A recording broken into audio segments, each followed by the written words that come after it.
Our first international trip and Viking's second river cruise following the pandemic. In order to get our boarding pass, we needed not only our passports, but also our COVID vaccination cards, as well as negative COVID tests, as well as face masks. Then, depending on the layover airports, we were often subject to showing our negative COVID tests again before boarding the plane. Once on the ship, we took a COVID test every morning. Our ship, the Viking Atla, is designed to accommodate 195 passengers. There were approximately 35 of us on this cruise. With so few of us, we all received exceptional service and attention. Fabulous food. Champagne at the amazing breakfast buffet, local wine with lunch and dinner,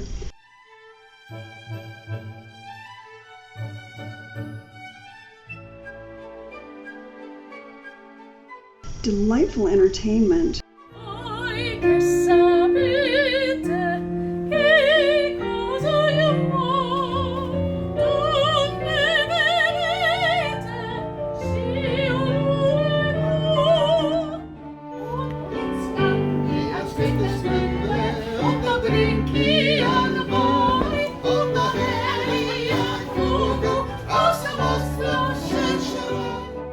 welcome our lovely station stewardess Mira on the stage. She's a bit shy, so please give her a round of applause, okay?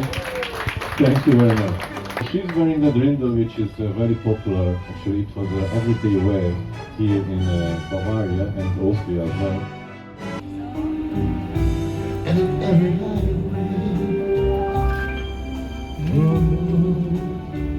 much more than this, I live it my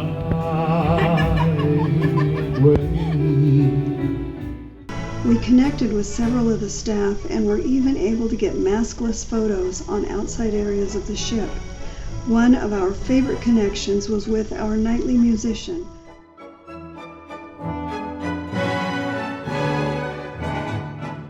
Our initial port was Regensburg, Germany, a medieval city untouched by World War II's bombings.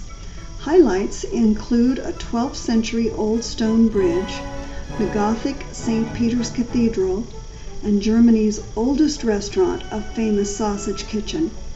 I personally am not a fan of sausage or sauerkraut, yet their offerings were so good.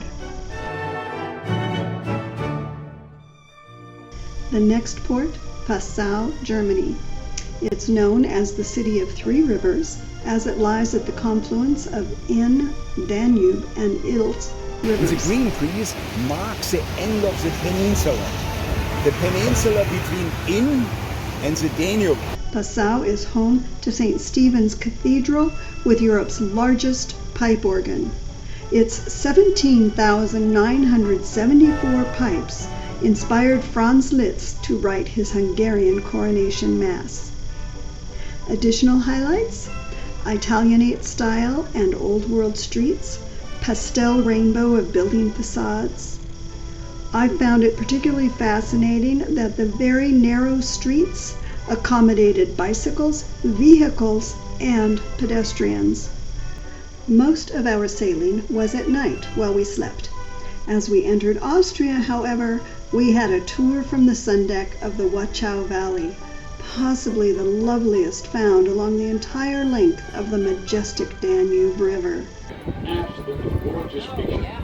Absolutely stunning. Our brief stop in Krems, Austria, was for a tour of the Gottwig Abbey. It was a great tour with a lot of history. Of particular note, windows that were not windows, but painted to look like windows, an intricate ceiling fresco, which our guide explained in great detail, and the church comprised of both Gothic and Baroque styles. While at the Gottwig Abbey, our ship cruised on to Vienna, where our bus then delivered us in time for an intro bus tour. We had the privilege of attending a small, intimate Mozart-Strauss concert. All I can say is, wow.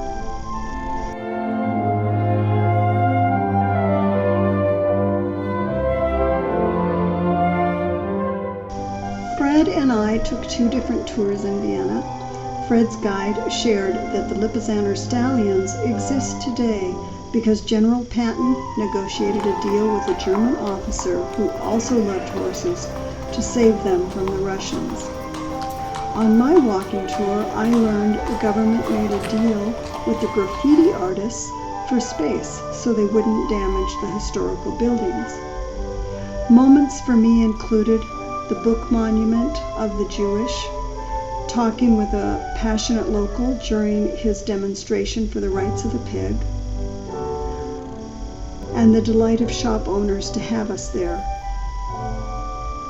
After our tour, Fred and I went to a park housing Vienna's giant Ferris wheel since 1897, and yes, we absolutely took a ride on it.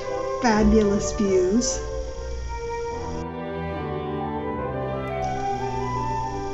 "40 miles from Vienna is Bratislava, the capital of Slovakia. We made the right decision to purchase this optional tour. It was one of our favorites. Our guide was excellent as he introduced us to the Bratislava Castle and the Old Town, a lost city of the Jews. The crown atop St. Martin's Cathedral signifies its history as the site of Hungarian coronations for more than 250 years.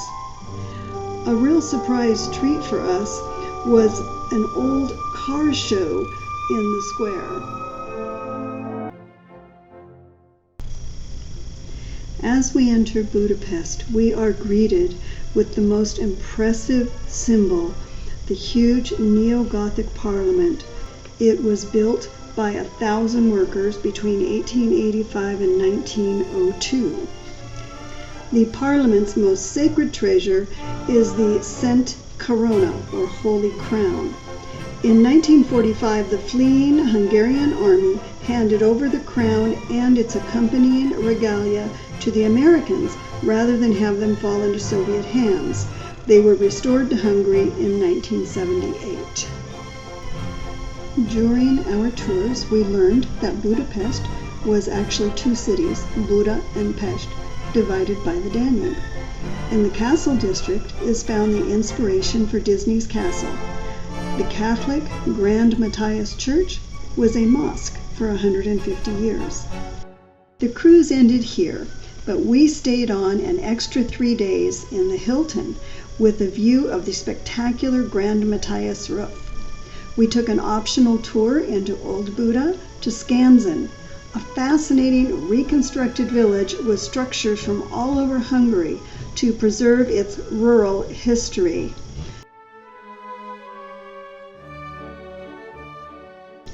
And while we were there, we got to have a cooking lesson and enjoy fresh, authentic goulash. The small piece is getting browning on the edge.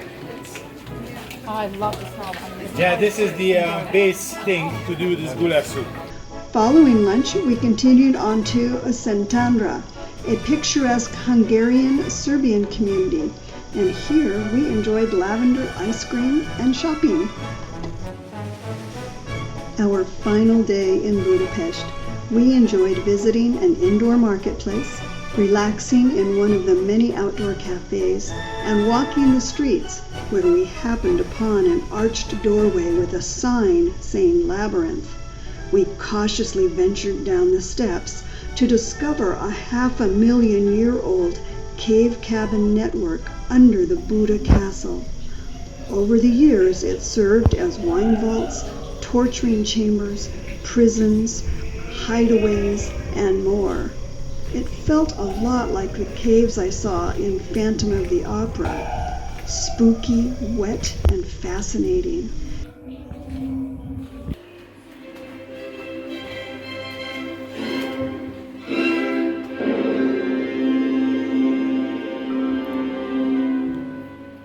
Thank you for joining us in visiting some of the highlights of our amazing Viking River cruise along the Romantic Danube.